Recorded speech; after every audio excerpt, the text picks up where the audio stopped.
You're listening to the Otis Jiry channel.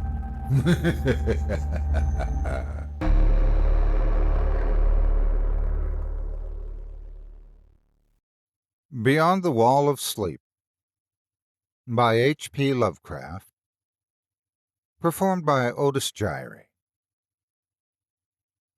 I have an exposition of sleep come upon me. Shakespeare. I have frequently wondered if the majority of mankind ever paused to reflect upon the occasionally titanic significance of dreams, and of the obscure world to which they belong.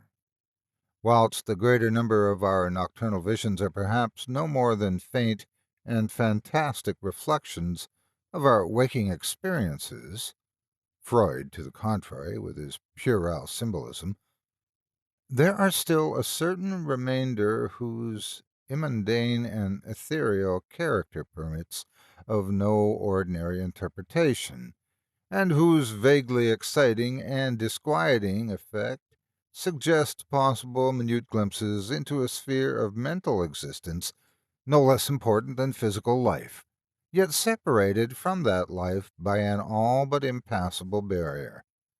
From my experience, I cannot doubt but that man, when lost to terrestrial consciousness, is indeed sojourning in another and uncorporeal life of far different nature from the life we know, and of which only the slightest and most indistinct memories linger after waking.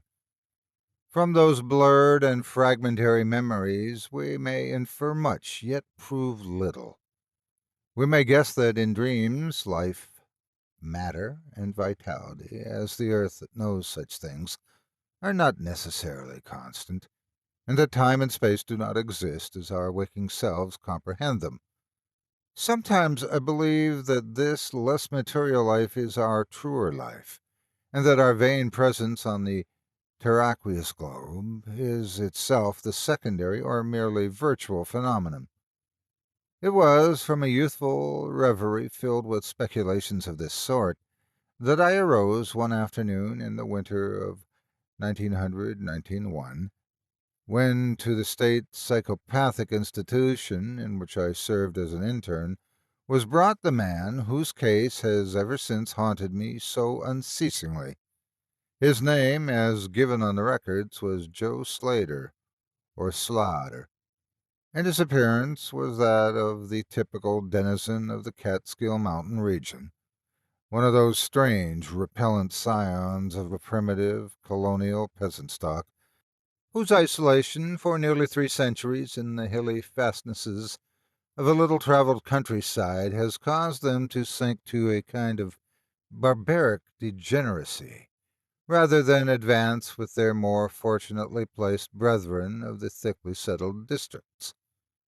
Among those odd folk, who correspond exactly to the decadent element of white trash in the South, law and morals are non-existent, and their general mental status is probably below that of any other section of the Native American people.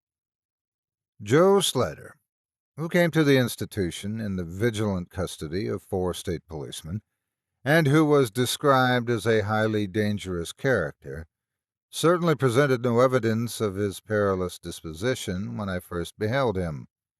Though well above the middle stature and somewhat brawny frame, he was given an absurd appearance of harmless stupidity by the pale, sleepy blueness of his small, watery eyes, the scantiness of his neglected and never-shaven growth of yellow beard, and the listless drooping of his heavy nether lip.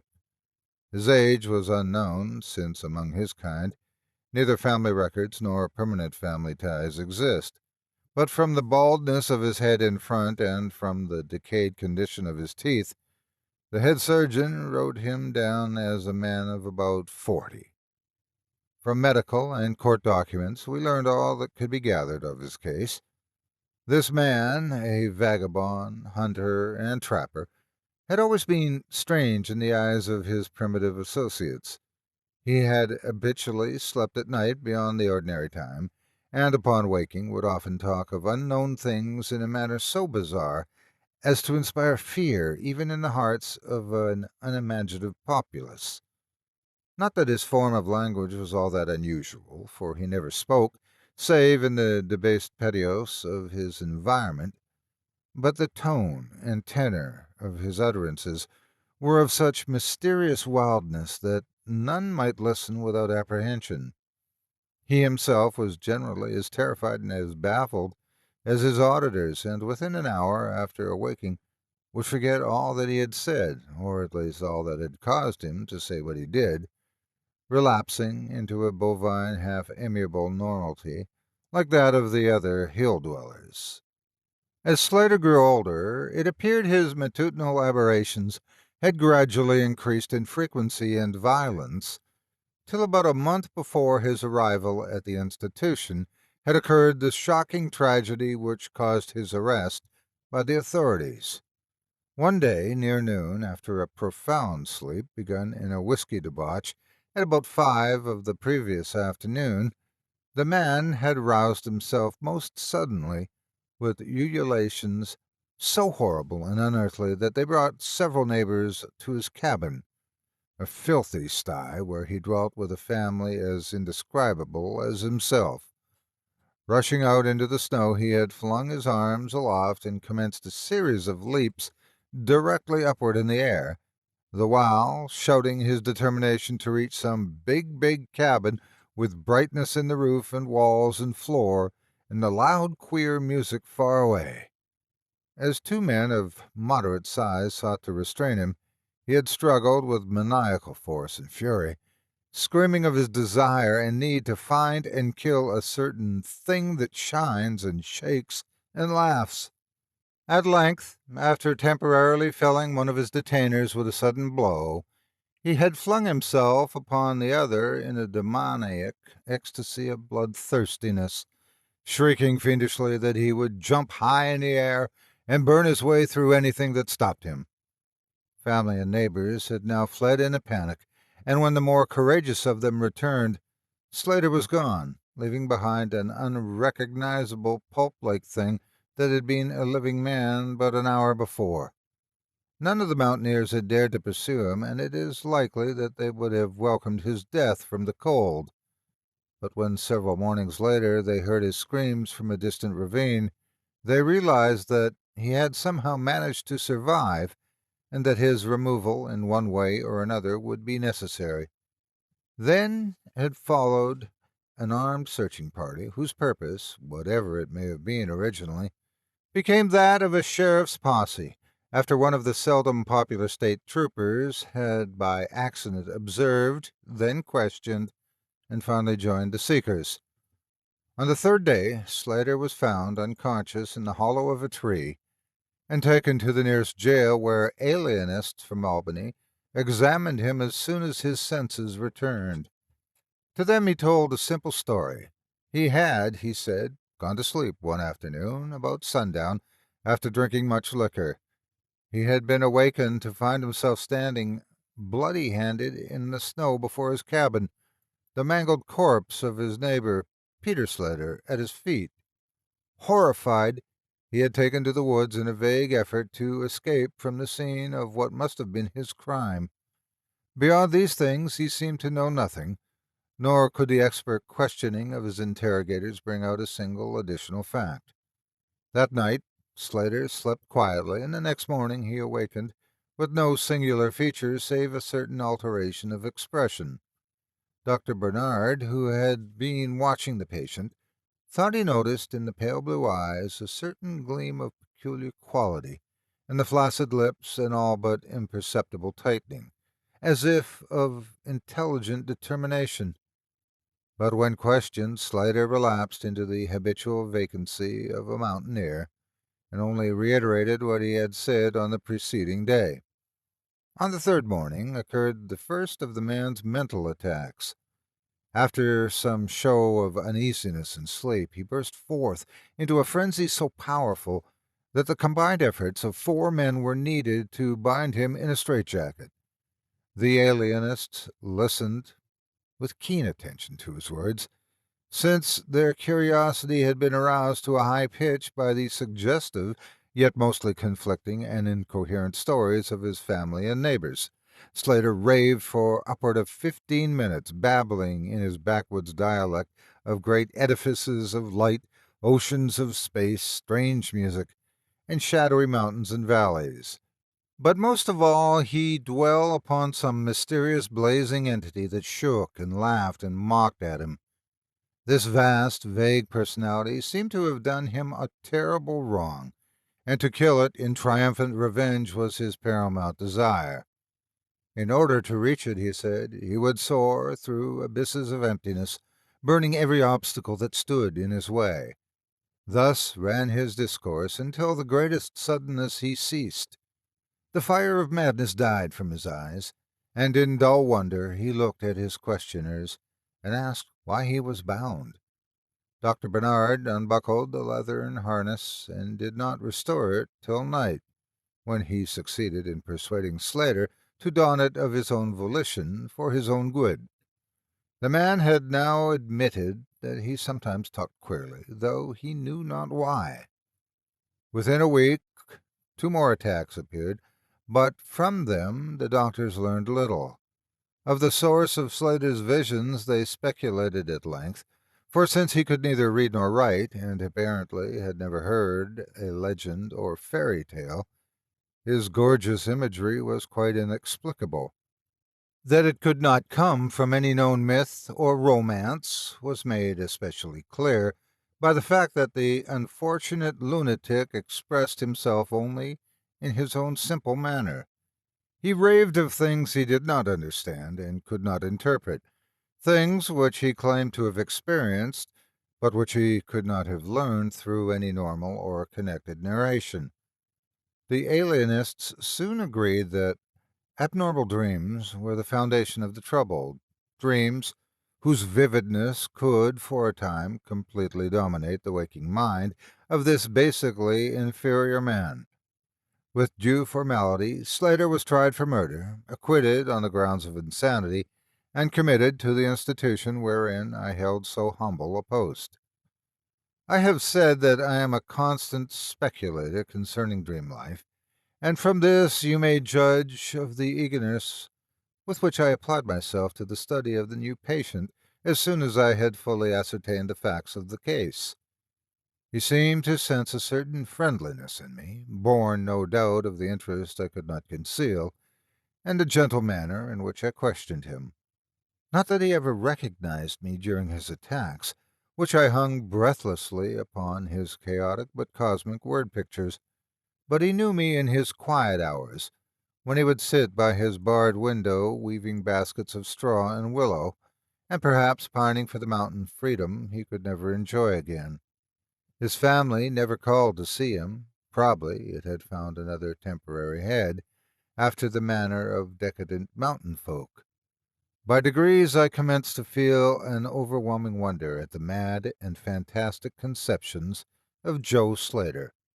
The man himself was pitiably inferior in mentality and language alike, but his glowing, titanic visions, though described in a barbarous and disjointed jargon, were assuredly things which only a superior or even exceptional brain could conceive.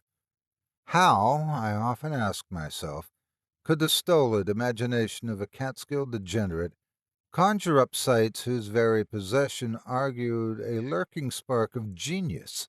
How could any backwoods dullard have gained so much as an idea of those glittering realms of supernal radiance and space about which Slater ranted in his furious delirium? More and more I am inclined to the belief that in the pitiful personality who cringed before me laid the disordered nucleus of something beyond my comprehension, something infinitely beyond the comprehension of my more experienced but less imaginative medical and scientific colleagues. And yet I could extract nothing definite from the man.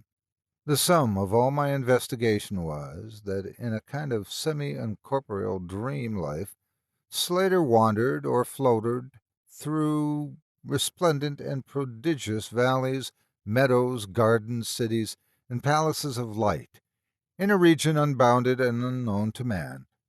that there he was no peasant or degenerate, but a creature of importance and vivid life, moving proudly and dominantly, and checked only by a certain deadly enemy who seemed to be of visible yet ethereal structure, and who did not appear to be of human shape, since Slater never referred to it as a man or as aught save a thing.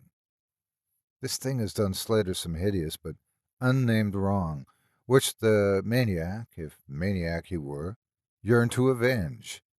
From the manner in which Slater alluded to their dealings, I judged that he and the luminous thing had met on equal terms, that in his dream existence the man was himself a luminous thing of the same race as his enemy. This impression was sustained by his frequent references to flying through space and burning all that impeded his progress. Yet these conceptions were formulated in rustic words wholly inadequate to convey them, a circumstance which drove me to the conclusion that if a true dream world did indeed exist, oral language was not its medium for the transmission of thought. Could it be that the dream soul inhabiting this inferior body was desperately struggling to speak things which the simple and halting tongue of dullness could not utter? Could it be that I was face to face with intellectual emanations which would explain the mystery if I could but learn to discover and read them? I did not tell the older physicians of these things, for middle age is skeptical, cynical, and disciplined to accept new ideas. Besides, the head of the institution had but lately warned me in his paternal way that I was overworking, that my mind needed a rest. It had long been my belief that human thought consists basically of atomic or molecular motion, convertible into ether waves of radiant energy like heat, light, and electricity. This belief had early led me to contemplate the possibility of telepathy or mental communication by means of suitable apparatus. I had, in my college days, prepared a set of transmitting and receiving instruments somewhat similar to the cumbrous devices employed in wireless telegraphy at that crude pre-radio period. These I had tested with a fellow student, but achieving no result, had soon packed them away with other scientific odds and ends for possible future use. Now, in my intense desire to probe into the dream life of Joe Slater, I sought these instruments again, and spent several days in repairing them for action. When they were complete once more, I missed no opportunity for their trial. At each outburst of Slater's violence, I would fit the transmitter to his forehead and receiver to my own, constantly making delicate adjustments for various hypothetical wavelengths of intellectual energy. I had but little notion of how the thought impressions would, if successfully conveyed, arouse an intelligent response in my brain, but I felt certain that I could detect and interpret them. Accordingly, I continued my experiments, though informing no one of their nature. It was the 21st of February, 1901, that the thing finally occurred.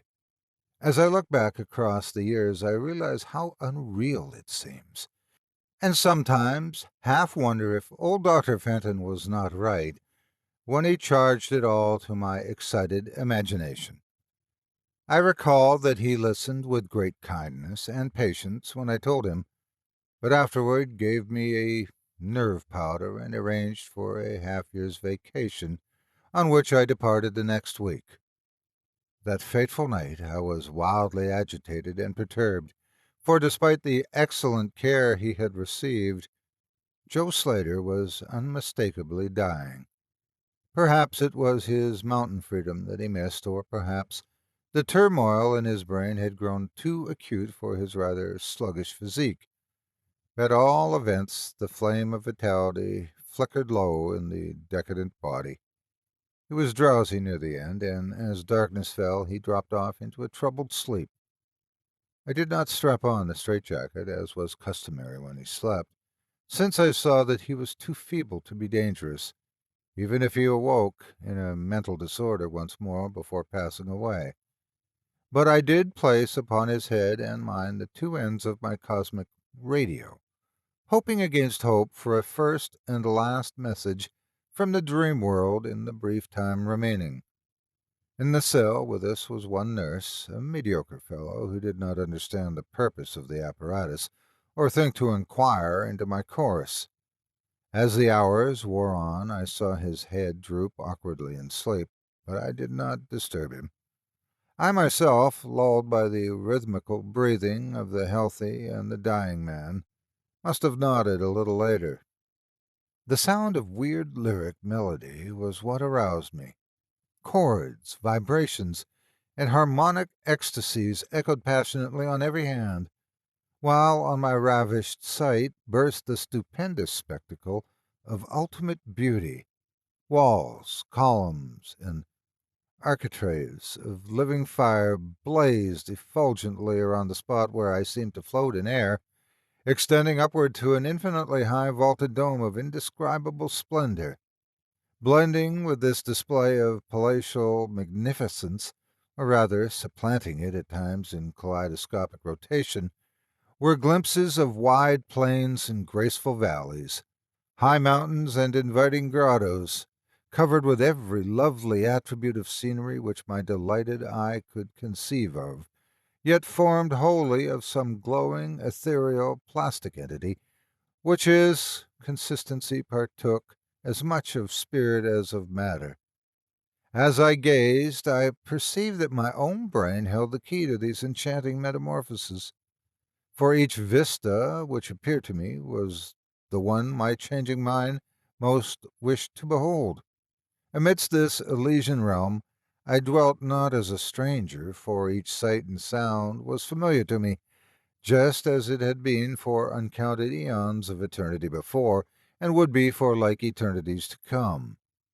Then the resplendent aura of my brother of light drew near and held colloquy with me, soul to soul, with silent and perfect interchange of thought. The hour was one of approaching triumph, for was not my fellow being escaping at last from a degrading periodic bondage, escaping forever and preparing to follow the accursed oppressor, even unto the uttermost fields of ether, that upon it might be wrought a flaming cosmic vengeance which would shake the spheres? We floated thus for a little time, when I perceived a slight blurring and fading of the objects around us, as though some force were recalling me to earth, where I least wished to go. The form near me seemed to feel a change also, for it gradually brought its discourse toward a conclusion, and itself prepared to quit the scene, fading from my sight at a rate somewhat less rapid than that of the other objects. A few more thoughts were exchanged, and I knew that the luminous one and I were being recalled to bondage, though for my brother of light it would be the last time. The sorry planet shell being well nigh spent, in less than an hour my fellow would be free to pursue the oppressor along the Milky Way and past the hither stars to the very confines of infinity. A well-defined shock separates my final impression of the fading seed of light from my sudden and somewhat shamefaced awakening, and straightening up in my chair as I saw the dying figure on the couch move hesitantly. Joe Slater was indeed awakening, though probably for the last time. As I looked more closely, I saw that in the sallow cheeks shone spots of color which had never before been present. The lips, too, seemed unusual, being tightly compressed, as if by the force of a stronger character than had been Slater's. The whole face finally began to grow tense, and the head turned restlessly with closed eyes. I did not arouse the sleeping nurse, but readjusted the slightly disarranged headbands of my telepathic radio, intent to catch any parting message the dreamer might have to deliver. All at once the head turned sharply in my directions, and the eyes fell open, causing me to stare in blank amazement at what I beheld. The man who had been Joe Slater, the Catskill decadent, was now gazing at me with a pair of luminous, expanded eyes whose blue seemed subtly to have deepened, Neither mania nor degeneracy was visible in that gaze, and I felt beyond a doubt that I was viewing a face behind which lay an active mind of high order. At this juncture, my brain became aware of a steady external influence operating upon it. I closed my eyes to concentrate my thoughts more profoundly, and was rewarded by the positive knowledge that my long sought mental message had come at last. Each transmitted idea formed rapidly in my mind, and though no actual language was employed, my habitual association of conception and expression was so great that I seemed to be receiving the message in ordinary English. "Joe Slater is dead," came the soul petrifying voice or agency from beyond the wall of sleep. My open eyes sought the couch of pain in curious horror, but the blue eyes were still calmly gazing, and the countenance was still intelligently animated. "He is better dead, for he was unfit to bear the active intellect of cosmic energy. His gross body could not undergo the needed adjustments between ethereal life and planet life. He was too much of an animal, too little a man. Yet it is through his deficiency that you have come to discover me, for the cosmic and planet souls rightly should never meet. He has been my torment in diurnal prison for 42 of your terrestrial years. I am an entity like that which you yourself become in the freedom of dreamless sleep. I am your brother of light, and have floated with you in the effulgent valleys.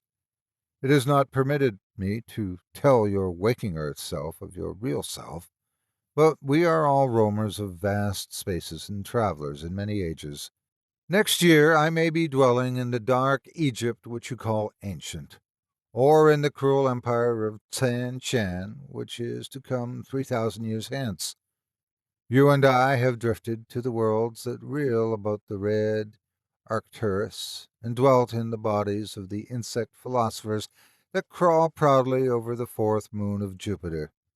How little does the earth self know of life and its extent! How little, indeed, ought it know for its own tranquillity! Of the oppressor I cannot speak. You on earth have unwittingly felt its distant presence, you who, without knowing idly, gave to its blinking beacon the name of Algol, the demon star. It is to meet and conquer the oppressor that I have vainly striven for eons, held back by bodily encumbrances. Tonight I go as a nemesis bearing just and blazingly cataclysmic vengeance. Watch me in the sky close by the demon star. I cannot speak longer, for the body of Joe Slater grows cold and rigid, and the coarse brains are ceasing to vibrate as I wish. You have been my friend in the cosmos. You have been my only friend on this planet, the only soul to sense and seek for me within the repellent form which lies on this couch. We shall meet again, perhaps in the shining mists of Orion's sword, perhaps on a bleak plateau in prehistoric Asia, perhaps in unremembered dreams tonight, perhaps in some other form an eon hence, when the solar system shall have been swept away. At this point the thought waves abruptly ceased, and the pale eyes of the dreamer, or can I say dead man, commenced to glaze fishily. In a half-stupor I crossed over to the couch and felt of his wrist, but found it cold, stiff, and pulseless. The sallow cheeks paled again, and the thick lips fell open, disclosing the repulsively rotten fangs of the degenerate Joe Slater. I shivered, pulled a blanket over the hideous face, and awakened the nurse. Then I left the cell and went silently to my room. I had an insistent and unaccountable craving for a sleep whose dreams I should not remember. The climax? What plain tale of science can boast of such a rhetorical effect? I have merely set down certain things appealing to me as facts, allowing you to construe them as you will. As I have already admitted, my superior, old Dr. Fenton, denies the reality of everything I have related. He vows that I was broken down with nervous strain and badly in need of the long vacation on full pay which he so generously gave me. He assures me on his professional honor that Joe Slater was but a low-grade paranoiac, whose fantastic notions must have come from the crude hereditary folk tales which circulate in even the most decadent of communities. All this he tells me, yet I cannot forget what I saw in the sky on the night after Slater died. Lest you think me a biased witness, another's pen must add this final testimony, which may perhaps supply the climax you expect. I will quote the following account of the star Nova Persei, verbatim, from the pages of that eminent astronomical authority, Professor Garrett P. Serviss. On February 22nd, 1901, a marvelous new star was discovered by Dr. Anderson of Edinburgh, not very far from Algol. No star has been visible at that point before. Within 24 hours, the stranger had become so bright that it outshone Capella. In a week or two, it had visibly faded, and in the course of only a few months, it was hardly discernible with the naked eye.